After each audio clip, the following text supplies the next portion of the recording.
saben, tuve tantos trabajos. Fui lavaplatos, mesero y cocinero, peón y albañil, ayudante de mecánico, un mil usos cualquiera. Pero ahora les quiero contar de cuando era taxista. Un día me abordó un muchacho y dijo: hey, chofer, písele al gas, tanto sin verla ya no aguanto más. Párese por favor, voy a comprar flores para mi amor. Y fui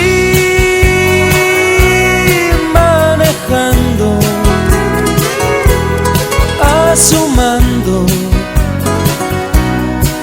Seguí, sí, manejando y él silbando.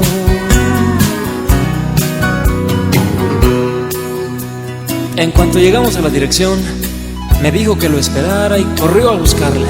Después de unos minutos, aquel león que llevaba yo de pasajero regresó convertido en el más pequeño ratón y me dijo: hey, chofer, dele otra vez.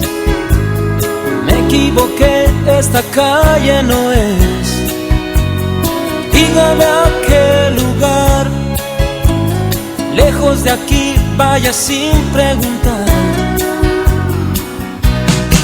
Y me fui manejando y él llorando con sus flores. Seguí, sí, manejando y él tirando lindas flores.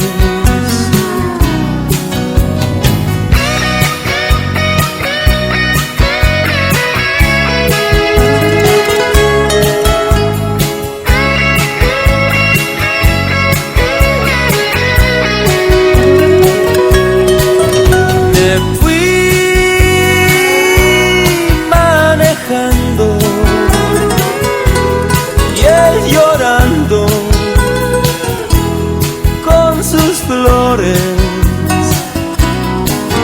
Seguí, sí, manejando y él tirando lindas flores.